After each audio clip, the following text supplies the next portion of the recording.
paz seja convosco. Que bom que você veio na casa de Deus nessa noite. Deus tem uma bênção para a tua vida. Você já está cheio da presença de Deus. Você já está cheio da glória de Deus.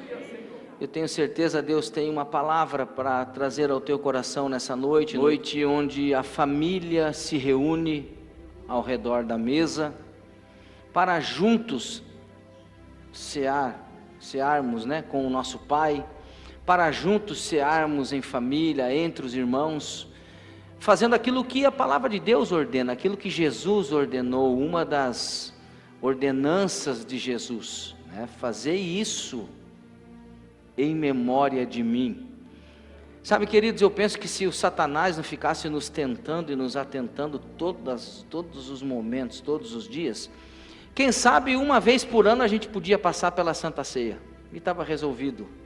Mas como todos os instantes nós somos provados, somos colocados à prova, eu penso que se faz necessário pelo menos uma vez por mês, entrar aquela porta ou essa porta, entrar na casa de Deus, ir lá olhar aqui na frente e ver os elementos, pegar os elementos da Santa Ceia, tipificando o corpo e o sangue de Jesus, e saber que essa é uma noite de perdão, que essa é uma noite de salvação, que essa é uma noite de libertação, que essa é uma noite de bênção. Deus te trouxe nesse lugar para te abençoar, Deus te trouxe nesse lugar para mexer com você, Deus te trouxe nesse lugar para te dar uma palavra de direção, uma palavra rema, palavra de revelação, palavra de sabedoria, palavra que liberta, palavra que prospera, palavra que renova, palavra que vai te transformar numa pessoa melhor, num crente melhor, de forma que quando chegar 9h30, você vai estar muito melhor do que quando você chegou aqui hoje. Aliás, a saber, você já está melhor do que quando você chegou há meia hora atrás, e isso é o poder do Espírito Santo. Então acalme o seu coração, porque até 9h30 a sua vida vai mudar mais um pouco em nome de Jesus, e para melhor, meu irmão, eu quero profetizar, vai mudar para melhor. Aleluia, mas fique livre para o que Deus quer fazer na sua vida. Eu quero trazer uma palavra para o teu coração nessa noite. Eu quero que você abra a palavra de Deus, você que trouxe a Bíblia, o livro de Deus. Lá no livro de 1 Coríntios, capítulo 10, versículo de número 4. 1 Coríntios, capítulo 10, versículo de número 4, a Escritura nos diz assim, você achou? Diga graças a Deus. Vamos ler do versículo 1 em diante. Ora, irmãos, não quero que ignoreis que nossos pais estiveram todos sob a nuvem, e todos passaram pelo mar. Isso aqui diz respeito ao batismo dos hebreus que passaram pelo mar, é uma forma de batismo, mas isso também é um dado teológico mais profundo para a gente se aprofundar, que não temos tempo para isso aqui, porque não é o que eu quero falar. Tendo sido todos batizados assim na nuvem como no mar, com respeito a Moisés, todos eles comeram de um só manjar espiritual, e beberam da mesma fonte espiritual, porque bebiam de uma pedra espiritual que os seguia, e a pedra era Cristo. Diga graças a Deus. Você pode ficar à vontade, irmão.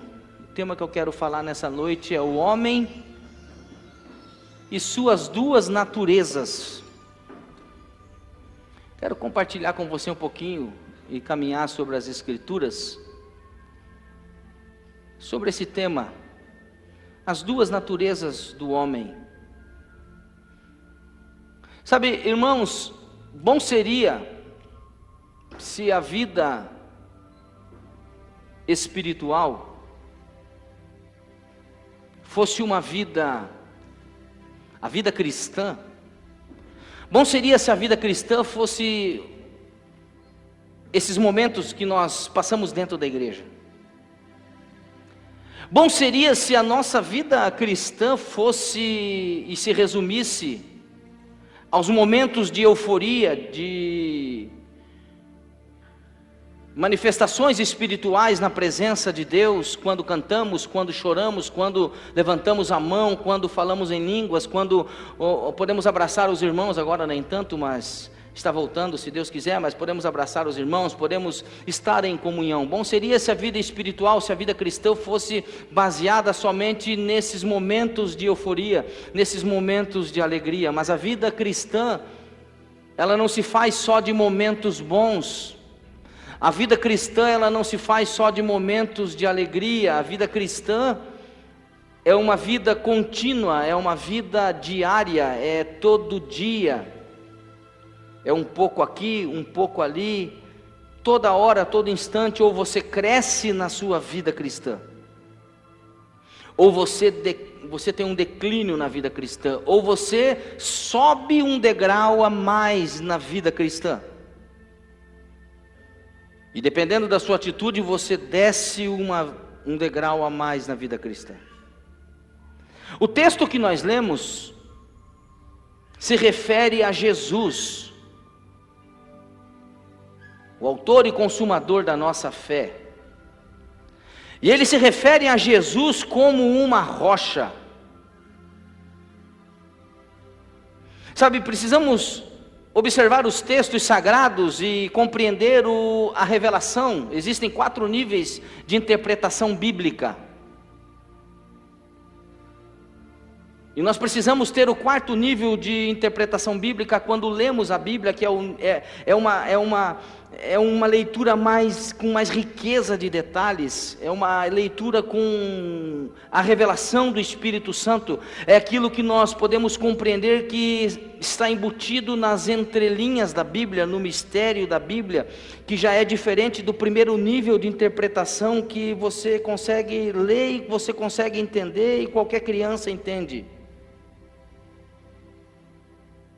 A Bíblia, ela nos fala sobre Jesus como uma rocha, pedra, um elemento forte da natureza. E uma parte importante da natureza de Jesus era a sua maturidade emocional. Ou como chamamos hoje em dia, que está muito em voga hoje, o termo que todo mundo gosta de usar hoje, a inteligência emocional de Jesus. Olhe para os textos sagrados e você vai ver que Jesus tinha maturidade emocional. E não só porque ele era Jesus, mas ele tinha maturidade emocional. E o que também incluía uma estabilidade. É ser estável, é ser inabalável. Então, durante o seu tempo na terra, Jesus, quando pisou essa terra, e mais precisamente nos 3 anos e meio, 3 anos e pouco que a Bíblia fala sobre a vida de Jesus, porque nós vamos encontrar as histórias de Jesus ali em Mateus, Marcos, Lucas, João, na harmonia dos evangelhos. Você vai ouvir falar da história de Jesus, da vida de Jesus, até os 12 anos, quando Jesus está no templo, quando os pais esquecem o menino na festa da Páscoa, e estão voltando para casa, esquecem Jesus, e num determinado momento da viagem, eles olham um para o outro e falam, cadê Jesus? E a Maria olha e fala para o José, eu pensei que ele estava com você, e o José olha para Maria e fala, não, eu pensei que ele estava com você, esse menino é agarrado com a mãe. E aí deu um grande problema, e quando eles chegam, Jesus está lá no templo discutindo lei, falando da lei com os doutores, com 12 anos. Depois Jesus sai do cenário bíblico e volta então ali para exercer o ministério, para exercer aquilo que veio fazer. E durante o tempo que Jesus exerceu o seu ministério na terra, durante o tempo que Jesus serviu ao seu Pai na terra, Jesus não se permitia ser dirigido, em primeiro lugar, por suas emoções. Fala comigo, emoções. Fala forte, emoções. Porque emoção você já sabe onde vai dar. As emoções, elas nos fazem fazer loucuras. As emoções, elas nos fazem prometer aquilo que nós jamais poderemos cumprir, mas por conta da emoção de um momento, nós prometemos, nós falamos que vamos fazer, porque estamos emocionados. Quando vamos para a casa de Deus e quando somos tocados pelo Espírito Santo, e aí nós sentimos em fazer alguma coisa para Deus. Então, na ânsia de querer agradar a Deus, porque estamos totalmente emocionados na presença de Deus, porque também não é errado, a presença de Deus nos emociona. Quando você vê alguma autoridade, você fica emocionado. Quando você vê um cantor, você fica emocionado. Quando você vê alguém famoso, você fica emocionado. Imagine na presença de Deus, na presença do Espírito Santo. Causa emoções, mas nós precisamos tomar cuidado e precisamos colocar razão nas nossas decisões. Porque a maioria das situações que nos colocam em riscos foram tomadas decisões sem pensar, pelas emoções. Então prometemos o que não podemos cumprir, e aí a emoção, ela faz o quê? Faz você comprar aquilo que você não tem dinheiro para pagar, para emocionar, ou para emocionar não, mas para tentar impressionar uma pessoa, para tentar impressionar um familiar, para tentar impressionar um vizinho ou alguém que não está nem aí para as suas conquistas, porque é a grande realidade da vida. Você precisa entender isso, irmão, e fique resolvido com isso. As pessoas não estão nem aí para as suas conquistas. Se você viaja, se você não viaja, se você compra, se você não compra, se você tem, se você não tem, as pessoas não estão nem aí, porque a vida delas continuam com as suas compras, com as suas viagens, com as suas vidas, com as suas loucuras, com as suas emoções. E hoje, na era da internet, na era da rede social, parece que nós precisamos colocar isso, nós precisamos mostrar isso. E as emoções, elas nos fazem fazer verdadeiras loucuras. A verdade é que se nós analisarmos as emoções, e a emoção, ela nos coloca em verdadeira enrascada. Quem aqui já não entrou numa fria? Quem já entrou numa fria por conta das emoções? Levante a mão, por favor, deixa eu ver se só fui eu. Levante bem alto a mão, não seja preguiçoso. Todo mundo. Se eu tivesse tempo para perguntar para todo mundo aqui, todo mundo ia falar: "Oh, pastor, eu pisei na bola aqui, eu achei que era assim." Sabe? Temos que tomar cuidado com as emoções. E Jesus não se deixou, guarde isso, Jesus não se deixou ser dominado pela emoção. É igual uma criança, com aquele olharzinho meigo, pedindo um cachorrinho para o papai e para a mamãe. Quem já não passou por isso? Eu já passei uma vez. E aí a minha sogra, minha mãe: "Não compra o cachorro que eu vou ajudar a pagar." E eu comprei, e fiquei trovando sem gaiteiro. E o pior é que o cachorrinho faz caca.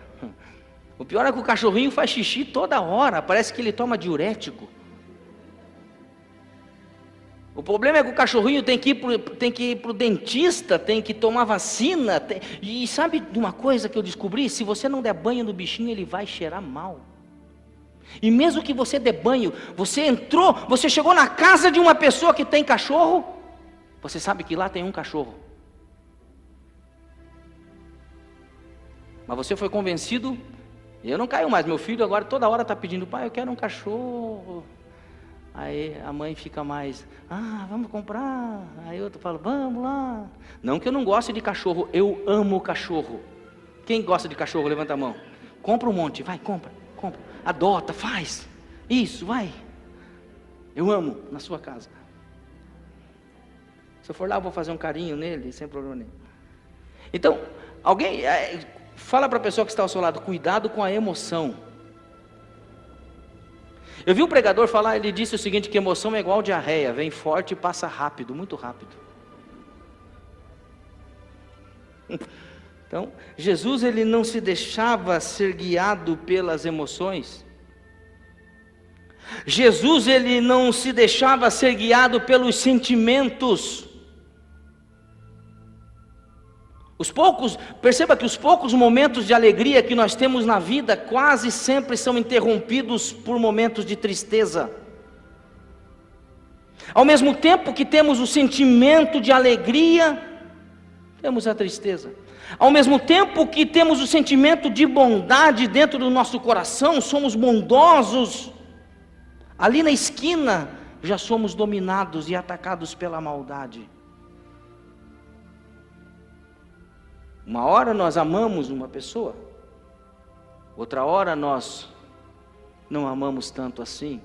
Em alguns casos chegamos até a dizer: como eu fui me enganar com a pessoa, eu odeio essa pessoa agora. São os sentimentos. Jesus, ele não se deixou ser dominado pelos sentimentos. Jesus, ele não se deixou se dominar pelas circunstâncias da vida, porque elas mudam com muita facilidade. Hoje se está favorável, amanhã, num outro momento, já não está tão favorável assim. As circunstâncias, elas mudam. E aí nós até cantamos: te louvarei, não importam as si. Mas a verdade é que quando as circunstâncias mudam, a nossa música muda, a nossa conversa muda, o nosso humor muda, os nossos sentimentos mudam. E Jesus não se deixava se guiar pelas vontades, porque a verdade é que nós somos cheios de vontades. Ao mesmo tempo que nós queremos muito um negócio, daqui a pouco nós desejamos outro, e daqui a pouco outro, e daqui a pouco eu não quero mais nada. Sabe, Jesus não acordava, eu estou falando de Jesus, sobre a natureza de Jesus, sobre a vida emocional do Mestre Jesus. Jesus não acordava pela manhã, olhava no espelho para escovar o seu dente e dizia assim: hoje eu dormi bem, hoje eu estou sentindo que eu sou filho de Deus, verdadeiramente eu sou filho de Deus, eu acho que eu vou sair por aí fazendo uns milagres, eu vou ali em Caná da Galileia e vou transformar água em vinho, eu vou ali na Galileia multiplicar pães e peixes, depois eu acho que vou ressuscitar o Lázaro ali em Betânia. Depois, mais tarde eu acho que eu vou, se der um tempinho na agenda, se der uma brecha na agenda, eu vou passar por Jericó e vou curar um cego lá em Jericó. E quem sabe, por fim, eu vá até dar uma passadinha lá em Gadar para resolver o problema do endemoniado lá que está assustando a cidade. Jesus, ele não agia dessa forma. E no outro dia ele estava lá endemoniado, no outro dia ele estava lá perturbado, no outro dia ele estava lá praguejando, no outro dia ele estava lá falando mal, no outro dia ele estava lá pensando de uma outra maneira, de outra situação. Não, Jesus tinha uma maturidade espiritual. E eu penso que o que falta para nós como gente, não é nem só como filho e filha de Deus, muito mais como cristão, muito mais como filho e filha de Deus, mas como gente, o que falta para nós é termos uma maturidade emocional e maturidade espiritual. Principalmente em tempos de tanta apostasia. Jesus, ele foi guiado. Jesus, ele foi dirigido pelo Espírito Santo, e embora estivesse sujeito aos mesmos sentimentos que você sente, irmão, aos mesmos sentimentos e sofrimentos que nós passamos, que nós experimentamos diariamente em nossas vidas, Jesus se mantinha o mesmo, Jesus se mantinha sempre o mesmo, Jesus se mantinha sempre fiel. Hebreus capítulo 4, versículo 5 vai nos dizer: porque não temos um sumo sacerdote que não pode compadecer-se de nossas fraquezas, porém um que, como nós, em tudo foi tentado, mas em nada pecou. Por isso aquele que pode advogar as nossas causas, assentado ao lado do Pai. E Deus quer que sejamos exatamente assim. Meu irmão, Deus quer que você seja sempre o mesmo. Gálatas capítulo 4, se você está com a sua Bíblia, por favor, abra a sua Bíblia para a gente ler. Gálatas capítulo 4.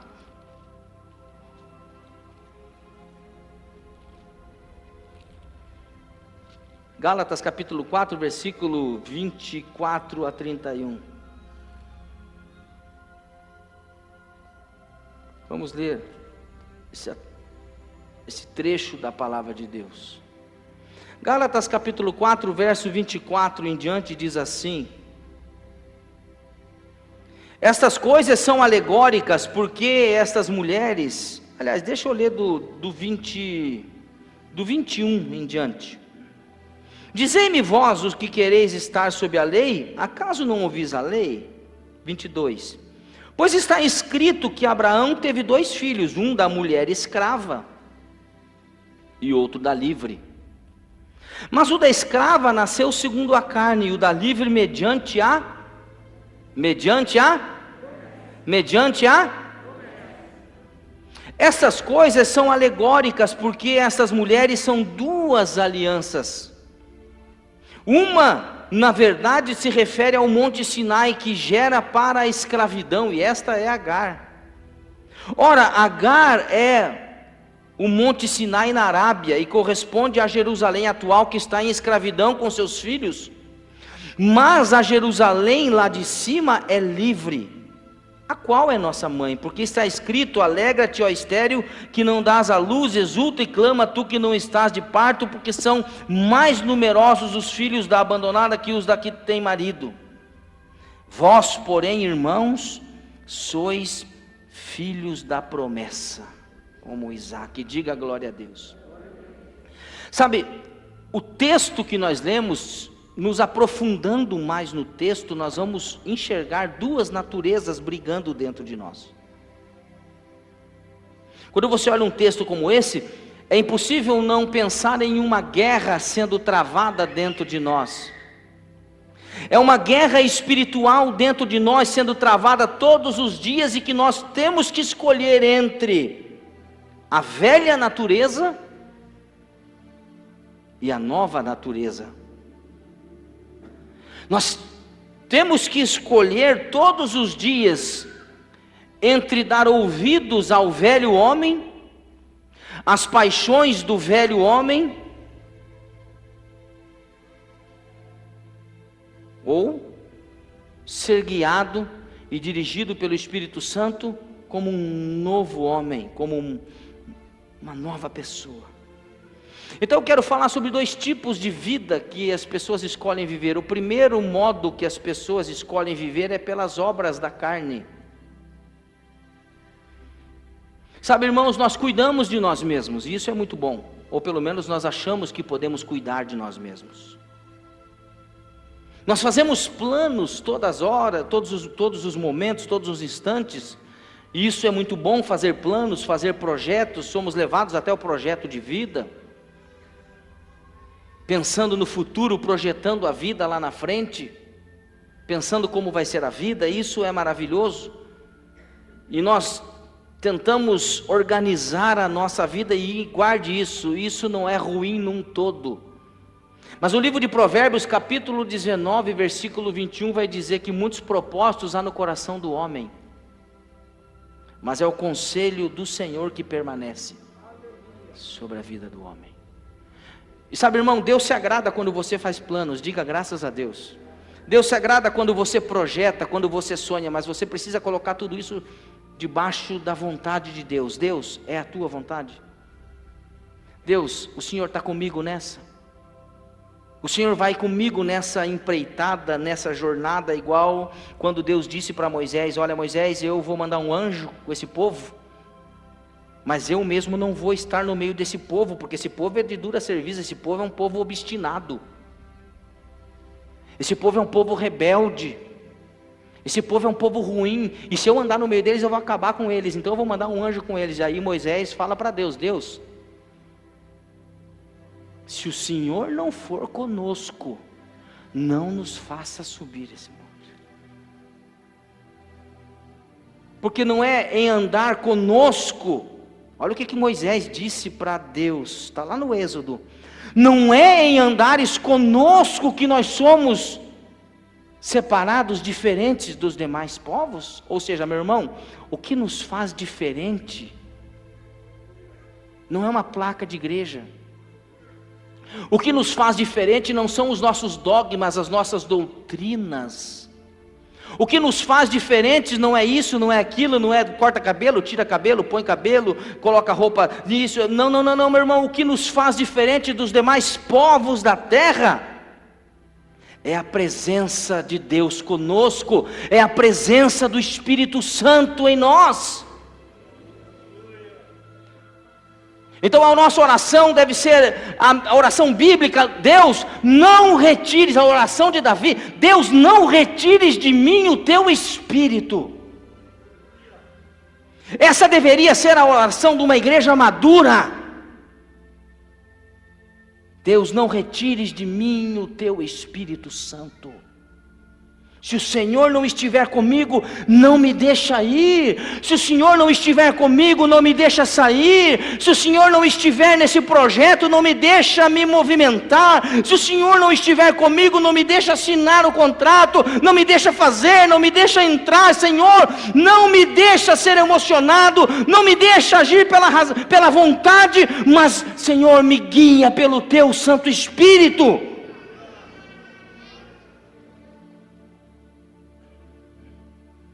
Porque nós nos esforçamos para fazer as coisas acontecerem do nosso jeito, ou melhor, do jeitinho que nós planejamos. E quando as coisas saem do controle, quando as coisas não saem como planejado, nós nos frustramos, nós nos decepcionamos. E aí, eu já disse isso, volto a dizer aqui em outras pregações, o maior culpado é Deus. Quem paga a fatura é Deus, quem paga a conta é Deus. Ficamos chateados com pessoas, e quem vai pagar a conta é Deus, porque nos desviamos facilmente por conta de um irmão, por conta de uma situação na igreja, por conta muitas vezes da falta do dinheiro, por conta de uma contrariedade. A gente sai da igreja, a gente sai da fé, a gente abandona a fé e dizemos: Deus, eu não quero mais saber de igreja, Deus, eu não quero mais saber de ministério, esse negócio não é para mim, Deus, eu não quero mais saber de ir para esta igreja, essa igreja só me machucou. Mas quando você vai ver, meu irmão, a igreja pode até te machucar, mas Deus nunca te feriu, Deus nunca te machucou para você abandonar a Ele. Eu sei que Deus está falando aqui nessa noite, eu sinto a presença de Deus aqui. É uma palavra madura para uma igreja madura, uma igreja que tem que ter as suas emoções controladas. Sabe, olhe para a Bíblia, você vai ver no texto que nós lemos, Sara, a mulher de Abraão, duvidou da promessa. Não há nada pior na vida de um homem e de uma mulher que duvidar da promessa. Ela duvidou da promessa, e como se não bastasse duvidar da promessa, ainda ela fez a cabeça do Abraão. E sabe, olhe para a Bíblia e você vai ver que foi um dos poucos cochilos espirituais na vida do Abraão. Abraão teve alguns cochilos espirituais na sua vida. Então como poderia dar certo? Eu fico aqui pensando, e eu queria que você também pensasse comigo, como é que poderia dar certo a ideia de Sara? Agar era serva, e uma serva egípcia. E se você for ver na Bíblia, toda a referência do Egito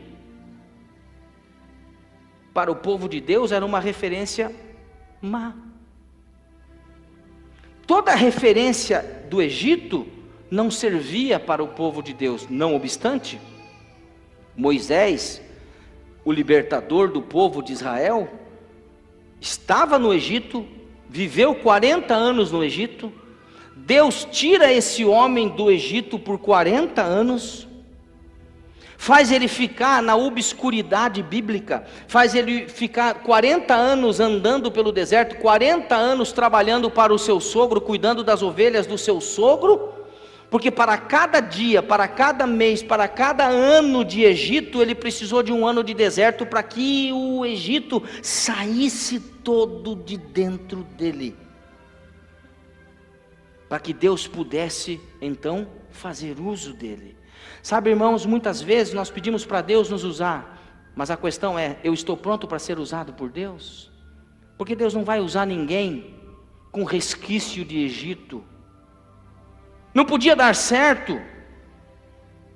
Era um relacionamento extraconjugal, era um relacionamento fora do casamento, muito embora os homens da época tinham essa prerrogativa de poder ter mulheres. Hoje não pode, irmão, só pode uma, e cuida bem dela. Mas naquela época podia, mas era uma prerrogativa, mas era um relacionamento que nós entendemos extraconjugal, fora do propósito de Deus, fora do propósito da família, fora do propósito do casamento. Deus, eu preciso dizer que Deus aqui, se eu estivesse lá, eu ia falar: para com isso, Sara, você está maluca, Deus não precisa da tua ajuda.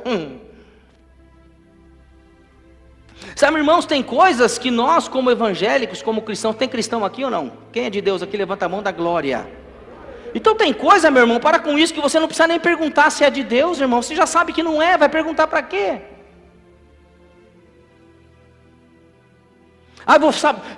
Quero ver se é da vontade de Deus. Já está na Bíblia, Deus já falou, você não precisa cansar. Deus já falou, não é da vontade dele, está na Bíblia.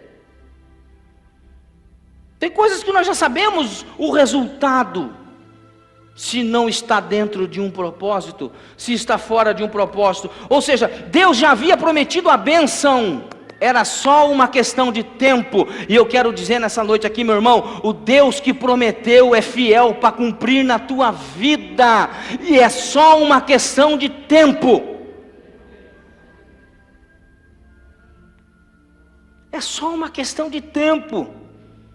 Deus já havia prometido a bênção, era uma questão de tempo. Sabe, irmãos, e a bênção, você precisa guardar isso. Eu sei que você é cabeça dura para guardar esse negócio, mas você precisa guardar isso na tua cabeça, no teu espírito.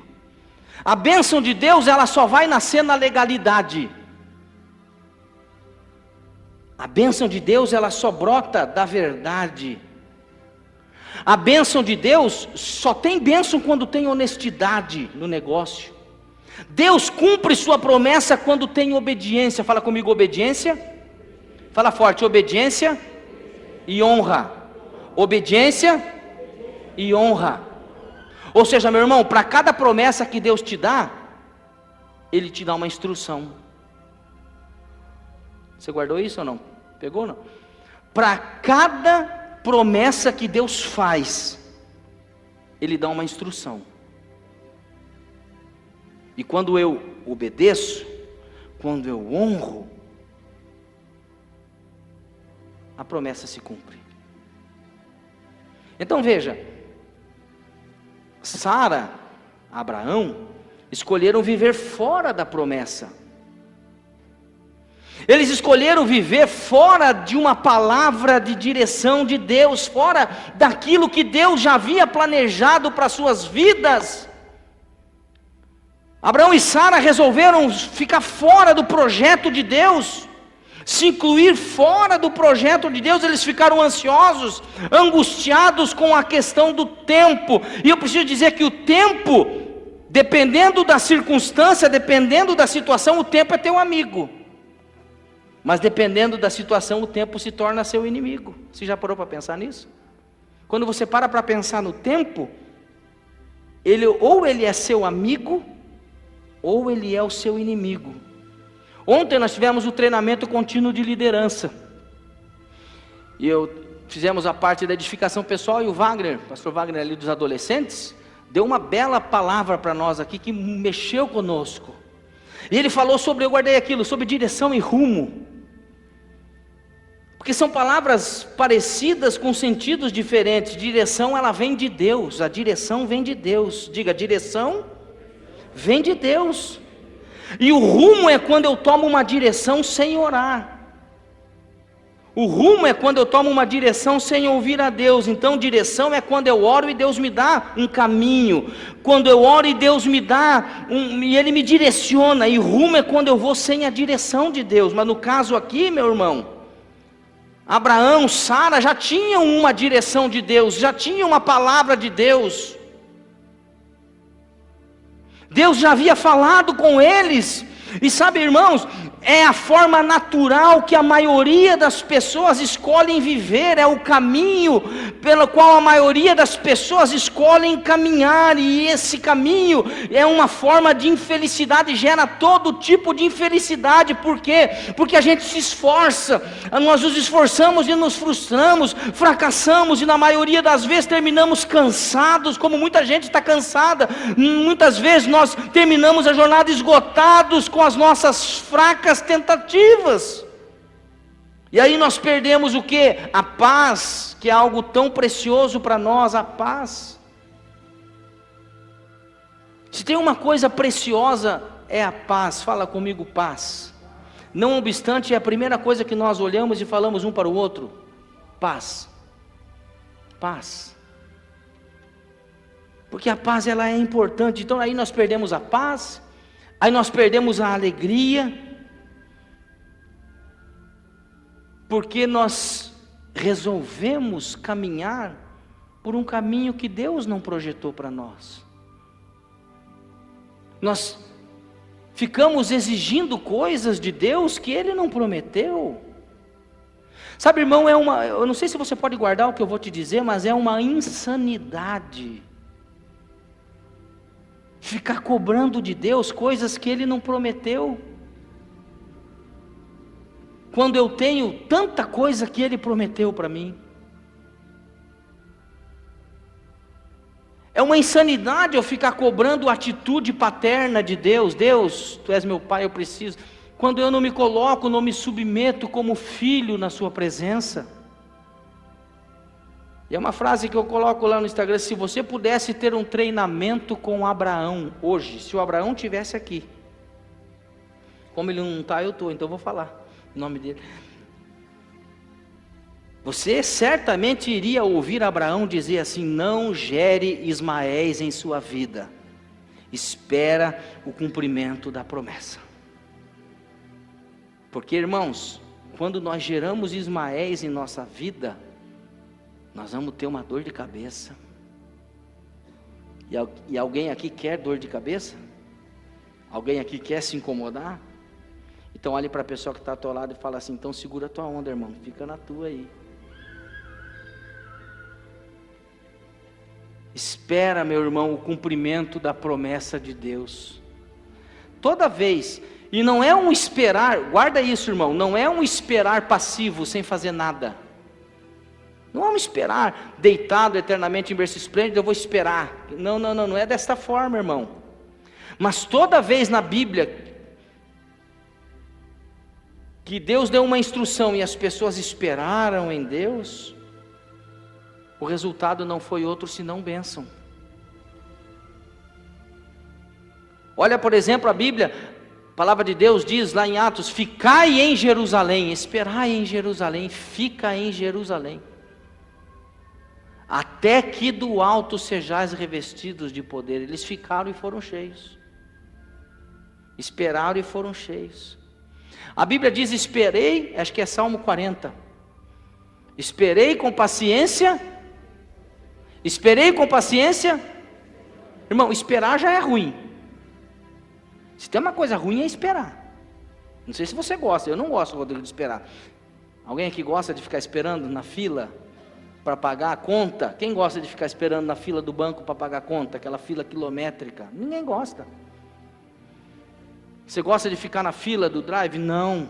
Você gosta de ficar esperando uma consulta? Não. Ninguém gosta de esperar. Mas a Bíblia diz: esperei. Esperar já não é bom. E aí, como se não bastasse, a Bíblia fala: e espera com paciência ainda. Irmão, com paciência, irmão, se é uma coisa que eu não tenho, é paciência. E a paciência é uma coisa tão séria que já virou até santa, porque as pessoas dizem assim: tenha santa paciência, pelo amor de Deus. Então, irmãos, esperemos o cumprimento da promessa. Quem tem promessa de Deus aí? Vou repetir de novo. Quem tem promessa de Deus? Quem tem promessa de Deus? Qual, irmão?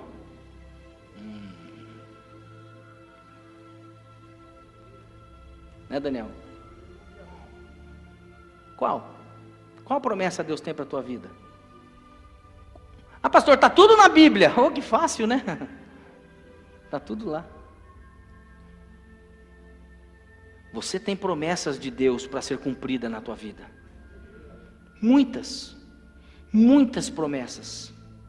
Poderíamos falar, alguns teólogos afirmam que existem mais de 8.000 promessas, mais de 8.000, eu disse, promessas contidas na Bíblia. E quantas que nós conhecemos?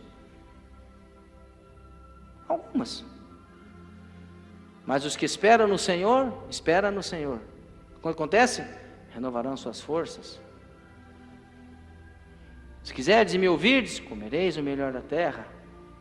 Honra o teu pai e tua mãe, para que se prolongue seus dias na face da terra. Mandamento com promessa. E aí nós podíamos falar de todas as promessas que Deus tem para a nossa vida, mas o que vale dizer nessa noite é que Deus tem promessa para cumprir na vida dos seus filhos. Você entende? Olhe para o pastor. Você entende que vida espiritual vai muito mais além do que uma emoção passageira de um culto de 1h15, irmão. E é isso que eu quero que você saia daqui entendendo, que vida espiritual não é oba-oba, vida espiritual, Deus me disse, Deus falou. Irmão, tem gente que nem ora e Deus está falando. Como que pode um negócio desse? Vida espiritual vai muito mais além do que simplesmente, irmão, nós precisamos ser sérios para com Deus. Eu penso que muitas vezes, eu quero ver isso. Eu quero ver quando chegar no céu e Deus vai chamar algumas pessoas e vai falar assim: você veio só pela misericórdia mesmo, viu? Você veio na rabeira. Acho que Deus vai olhar e vai falar: você veio pela misericórdia, foi aos 47 do segundo tempo, porque você ficou falando coisa que eu disse e eu não disse.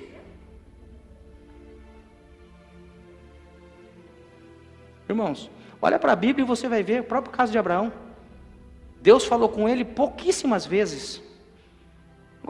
As pessoas, Deus falou comigo, Deus falou comigo, Deus falou comigo, Deus falou comigo. Meu Deus, como Deus fala comigo, Ele não fala tanto assim. Será que eu estou de mal com Deus, ou Ele está de mal comigo? Olha para a Bíblia e você vai ver, Deus é muito sério, Deus é muito criterioso, e nós precisamos ser sérios com Deus. Precisamos ser sérios na nossa vida cristã. Então eu falei do primeiro modo, e eu vou para o segundo modo para a gente encerrar. O segundo modo pelo qual as pessoas escolhem viver, e muitos escolhem viver, e nós escolhemos viver, é pela fé. É pelo sobrenatural, é pelo poder de Deus, acreditando na promessa de Deus, acreditando na palavra de Deus, mesmo diante de uma demora, mesmo diante de uma dificuldade, mesmo diante de momentos difíceis, nós escolhemos esperar em Deus, nós escolhemos acreditar na palavra de Deus. E esse modo é descrito na palavra de Deus, é descrito na Bíblia como novo e vivo caminho. Hebreus capítulo 10, versículo 20 diz assim: pelo novo e vivo caminho que Ele nos consagrou pelo véu, isto é, pela sua carne. 2 Coríntios 5,17 vai dizer assim: que se alguém está em Cristo, não é na igreja, se alguém está em Cristo, nova criatura é, e as coisas velhas já passaram, e eis que tudo se fez novo. É um novo tipo de vida, é um novo estilo de vida, é uma nova visão, é um novo modelo. Sabe, e esse novo e vivo caminho produz os frutos do Espírito que nós temos trabalhado aqui com a liderança da igreja, que está lá em Gálatas capítulo 5, versículo, 16 a 22, digo porém, Gálatas 5, versículo 16 diz assim: digo porém, andai no Espírito, andai no Espírito, e jamais satisfareis a concupiscência da carne. Porque a carne milita contra o Espírito, e o Espírito contra a carne. É a briga das duas naturezas que eu estou falando para vocês, a natureza velha com a natureza nova, o velho homem com o novo homem, brigando. Porque a carne milita contra o Espírito, e o Espírito contra a carne, porque são opostos entre si, para que não façais o que porventura seja do vosso querer. Mas se sois guiados, versículo 18, irmão, mas se sois guiados pelo Espírito, não estáis sob a lei. Ora, as obras da carne são conhecidas e são prostituição, impureza, lascívia, idolatria, feitiçarias, inimizades, porfias, ciúmes, iras, discórdias, dissensões, facções, invejas, bebedices, glutonarias e coisas semelhantes a estas, a respeito das quais eu vos declaro, como já outrora vos preveni, que não, olha o que diz a Bíblia, irmão, que não herdarão o reino de Deus os que tais coisas praticam. Aí vai dizer aqui, versículo 22, mas o fruto do Espírito é amor, alegria, paz, longanimidade, benignidade, bondade, fidelidade, mansidão, domínio próprio. Contra essas coisas não há lei. Diga graças a Deus. Sabe, irmãos, é o fruto do Espírito na vida cristã, e é o que eu preciso na minha vida, o que você precisa na tua, e esse fruto, irmão, ele vai sendo trabalhado, não é assim? Nós recebemos o fruto do Espírito, quando aceitamos a Cristo, quando entregamos a nossa vida a Jesus, nós recebemos o fruto do Espírito. Agora nós precisamos trabalhar os frutos, as características desse fruto do Espírito, precisa ser trabalhado em nossa vida. E sabe, o problema é que hoje uma mensagem como essa se torna chata para a igreja, porque a igreja prefere ouvir falar de prosperidade, a igreja prefere ouvir falar de só bênção, é bênção, é bênção, Deus pode te dar, Deus vai te dar, Deus vai fazer, Deus vai acontecer, oh meu Deus, oh aleluia, glória a Deus, irmão, e esse tipo de mensagem é uma mensagem que não dá muito ibope, mas é uma mensagem que vai te levar para o céu, irmão.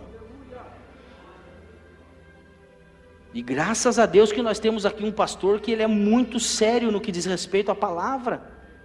Temos recebido o ensinamento, o pão fresco aqui todo dia, diariamente, através do nosso pastor. Sabe, e há muitas coisas disponíveis para nos guiar. Em primeiro lugar, as pessoas, elas querem nos guiar muitas vezes.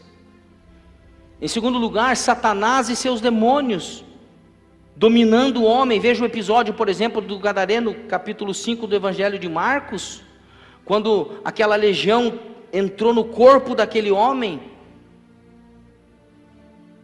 Satanás sempre vai nos tentar e vai procurar nos machucar. Ouça o que eu vou lhe dizer com muita atenção. Satanás sempre vai tentar te machucar, te ferir naquilo que você chama de ponto fraco, onde nós somos mais vulneráveis, onde estamos mais fragilizados, onde nós nos sentimos enfraquecidos. Então é exatamente ali naquele ponto que ele vai procurar se estabelecer em nossa vida. Mas guarda isso, irmão, o lugar onde você mais está sofrendo é o lugar onde Deus mais vai te usar para curar pessoas. Mike Murdock já escreve isso.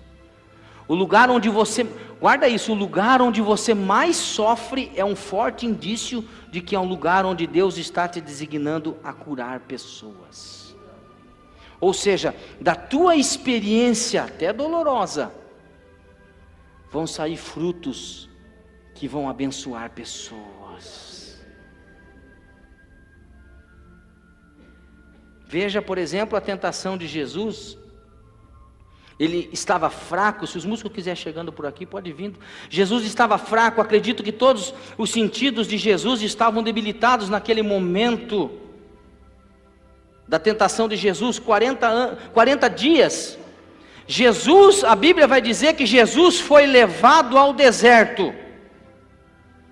E quando a gente fala de deserto, Rodrigo, a gente pensa em coisa ruim. Normalmente a gente fala deserto é prova, deserto é do diabo. Ele até está no deserto, mas nesse caso aqui, não foi Satanás que levou Jesus para o deserto, mas o Espírito Santo de Deus levou Jesus para o deserto. O que eu aprendo? Existem desertos, irmão, que nós entramos, mas existem desertos que Deus muitas vezes nos coloca. Por quê, pastor? Porque ele é mau, porque ele é ruim? Não, é para nos preparar para algo muito maior.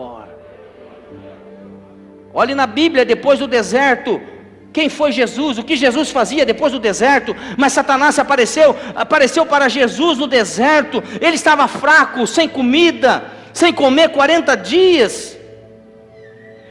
E o inimigo tentou Jesus na sua vulnerabilidade de corpo, na tricotomia.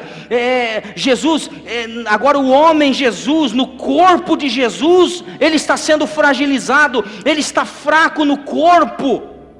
40 dias sem comer, 40 dias sem alimento, sem água, ele está no deserto, fragilizado, e agora ele está vulnerável. E Satanás se apresenta para ele e diz assim: tu não és o filho de Deus? Então transforma essa pedra em pão e come.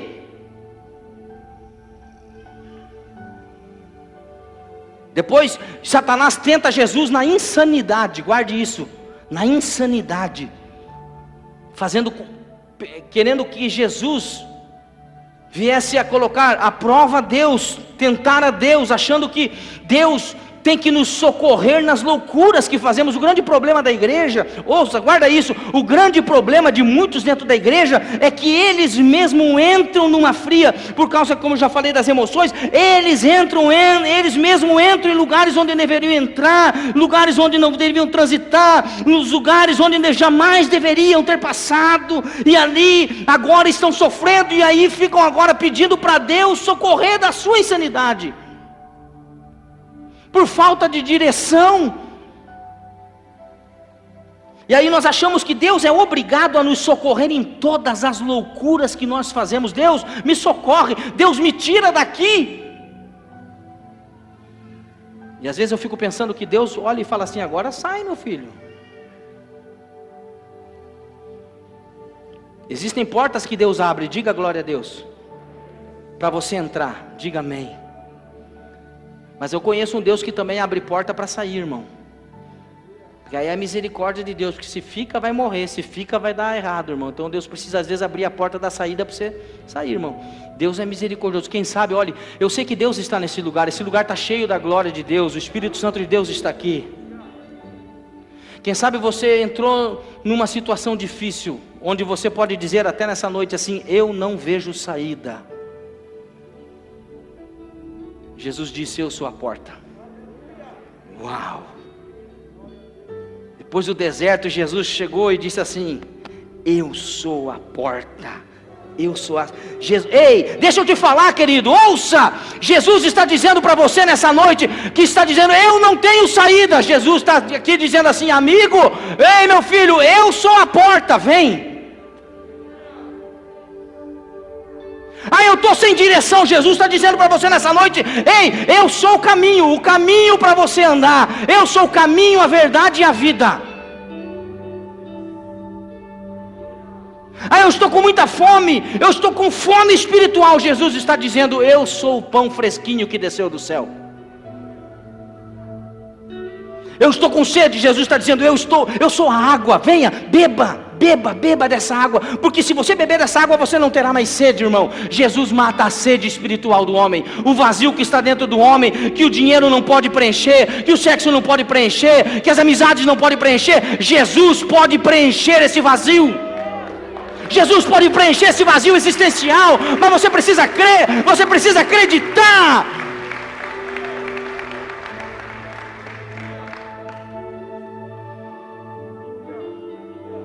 Aleluia. Quem sente a presença de Deus, levanta a mão e dá uma glória a Deus aí. Faz alguma coisa para Deus aí, levante a mão, faz alguma coisa aí, irmão. Aleluia. Uau. Em terceiro lugar, irmão, a carne. Alguém já disse que a carne é e sem vergonha. Ela quer nos guiar, a carne, as obras da carne, ela quer nos guiar através dos 5 sentidos: visão, audição, paladar, tato, olfato. E o quarto e último, e o mais importante de todos: o Espírito Santo deseja nos guiar.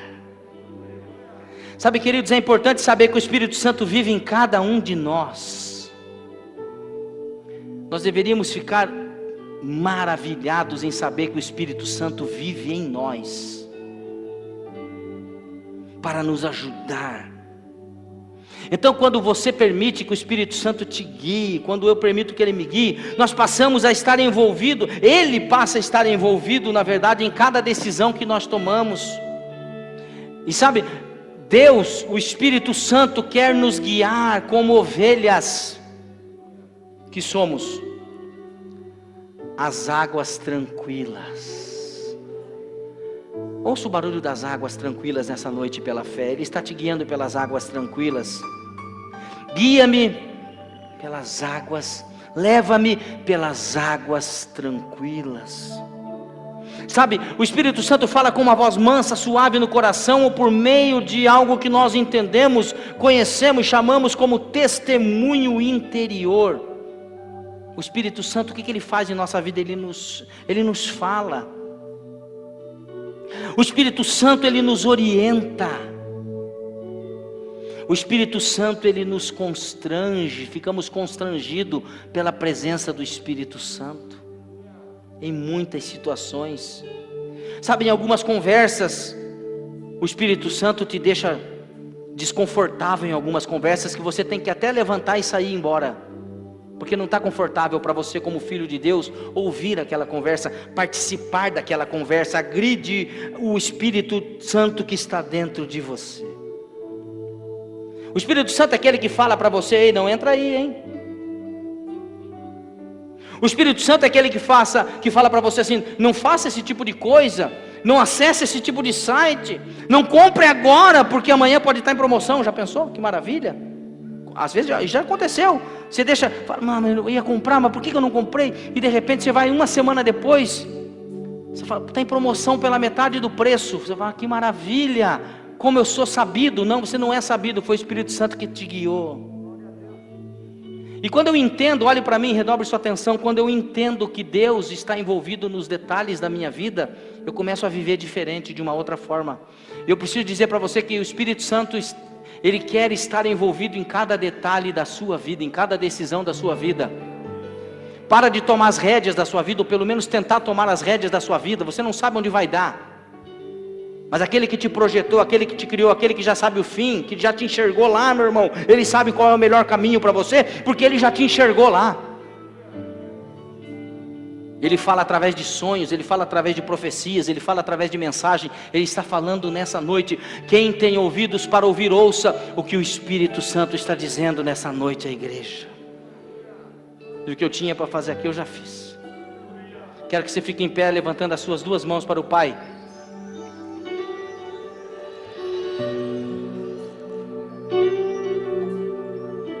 Jesus tinha uma fé inabalável. E você precisa ter uma fé inabalável. Cante antes de orarmos a Deus. Confiando em nosso Deus e em seu eterno amor, não seremos abalados, não seremos abalados, não seremos abalados.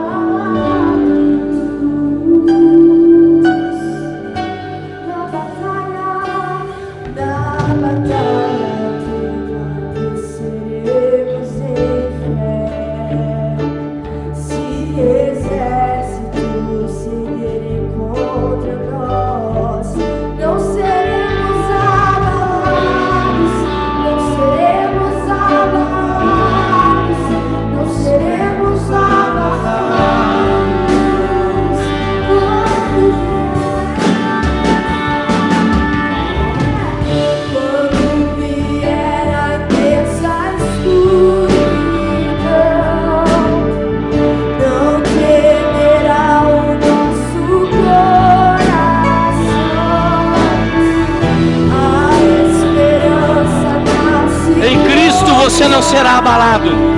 Creia que em Jesus você não será abalado. Aleluia.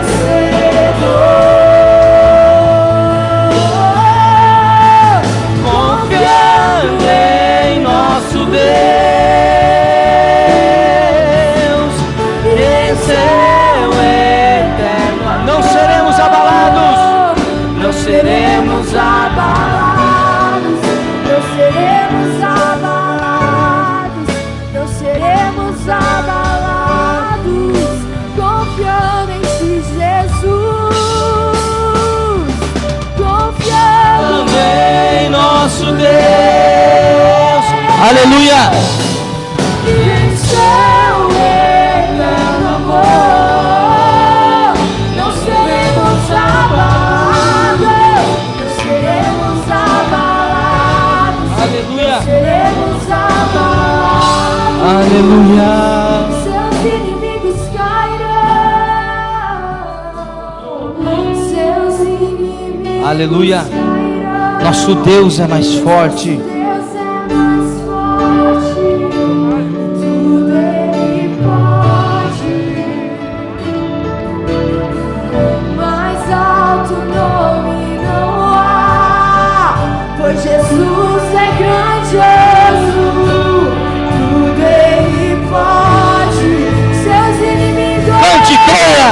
seus inimigos cairão, pois nosso Deus é mais forte, tudo Ele pode. Mais alto nome não há, pois Jesus é grandioso, tudo Ele pode. Confiando Em nosso Deus e em seu eterno amor,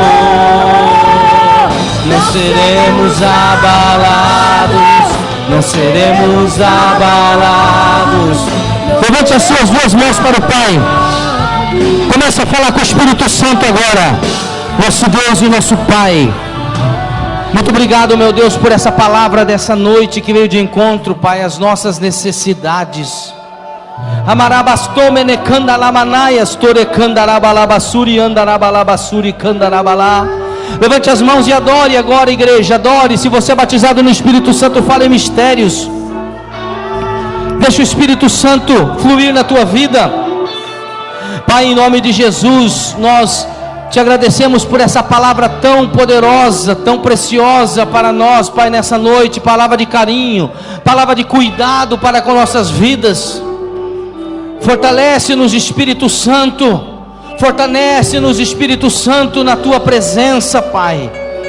Pai, que nós tenhamos uma fé inabalável, que possamos ter uma fé inabalável como Jesus, meu Pai. Que possamos andar, Pai amado, neste mundo como Jesus andou, meu Pai.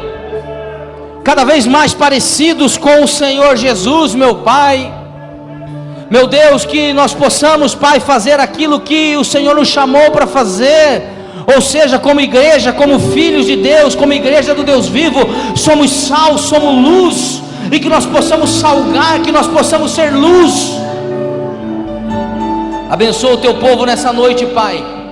Obrigado por essa palavra rema. Agora só em mistérios, fala com Deus agora. Levante as suas mãos e fale em mistérios. Um minuto agora, um minutinho agora de palavra, um minutinho agora de línguas estranhas. Andarabassuri, candarabassuri, andalabá.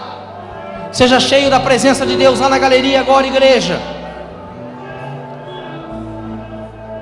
Seja cheio da presença do Todo-Poderoso.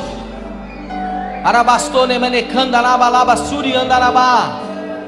E candaraçu, candarabassuri, andarabalabasuri, andarabachuri, candarabalabá. Tu és poderoso, tu és tremendo, Pai. Nós sentimos a tua glória, sentimos teu Espírito Santo descendo. Sinta o Espírito Santo. Beba dessa água, beba dessa água. Você que está com sede, beba dessa água. Se alimente do pão da vida. Aleluia. Louvado seja o nome do Senhor Jesus. Aleluia. Aleluia. Bata palmas para Jesus.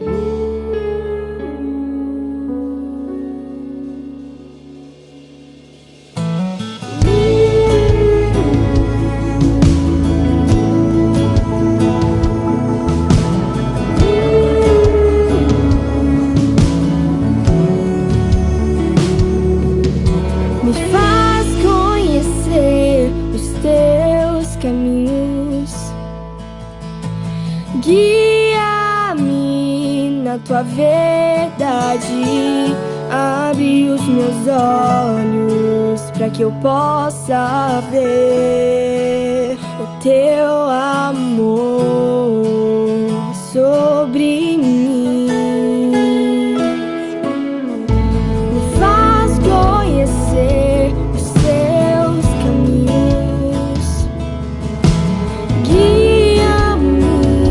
Na tua verdade, abre os meus olhos para que eu possa ver o teu amor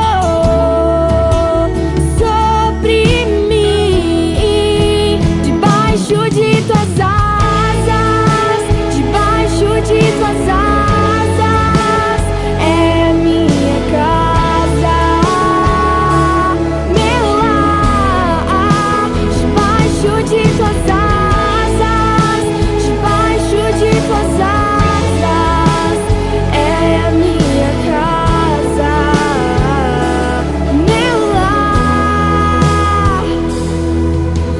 Fala comigo, eu quero te ouvir. Resplandece o teu rosto sobre mim, abre os meus olhos para que eu possa ver o teu amor sobre mim. Fala comigo, eu quero